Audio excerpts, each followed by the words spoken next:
नियालीटा हूँ गोटे भाईचारार सहर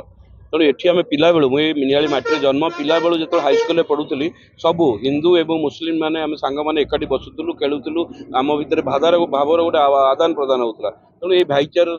जो सहर में आज नुआगाँ पंचायत जो भाई भाव में आम नवनिर्वाचित विधायक छवि मल्लिक महाशय को संबर्धना कले आम मान जो भाई आतिथ्य प्रदान कले से तो मु पंचायत समस्त अंचलवासी को अशेष अशेष धन्यवाद देउची आपको कहीदेवा चाहूँगी माननीय प्रधानमंत्री नरेंद्र मोदी निष्पत्ति नहीं सारी विकसित भारत वर्ष गठन कराव से ही अनुसार माननीय मुख्यमंत्री मोहन चरण माझी निष्पत्ति नहीं विकसित ओडिशा गठन कर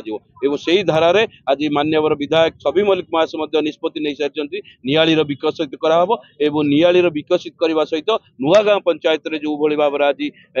समग्र अंचलवासी संबर्धना देले नुआगाँ पंचायत को विकसित करा नुआगाँ पंचायत सहित समग्र 45 टी पंचायत विकसित हेले जाकि नियाली विकसित हो तेणु आपण माध्यम समस्त को अनुरोध करुँच आसतु ये नियाली विकास समस्ते आम आम माननीय विधायक आरंभ करके सरकार को सहयोग करूँ सहयोग ह्रास बढ़ू निश्चित भाव में नियाली निर्वाचन मंडल को 1 नंबर निर्वाचन मंडल परिणत कर आपड़ जहाँ पूर्व कहते नुआगाँ पंचायत हूँ गोटे मुस्लिम बहुल पंचायत आपण कहीदेवा चाहूँगी माननीय प्रधानमंत्री जो घर दौरान से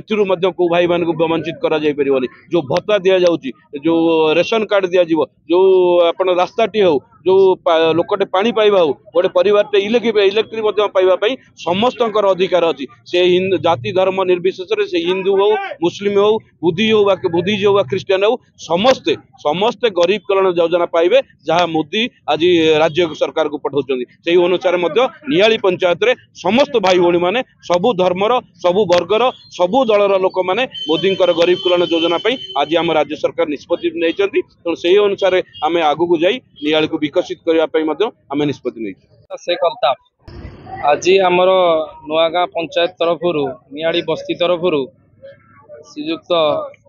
जनप्रिय विधायक छवि मल्लिक को संबर्धना सभा दि जाउथला। आज आम नुआगाँ स्थित मंडप ठारे आयोजन सभा करा जाइथिला आ यही सभा 500 रु ऊर्ध्व लोक जोग देइथिले एवं विभिन्न उन्नतिमूलक कार्यक्रम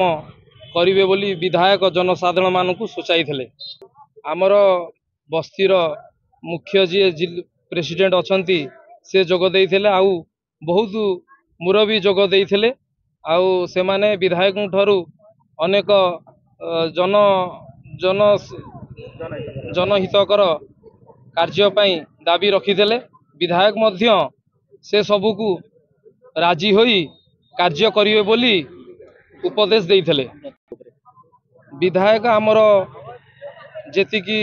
लोक देखी बहुत उत्साहित होइथिले आउ आमर विधायक को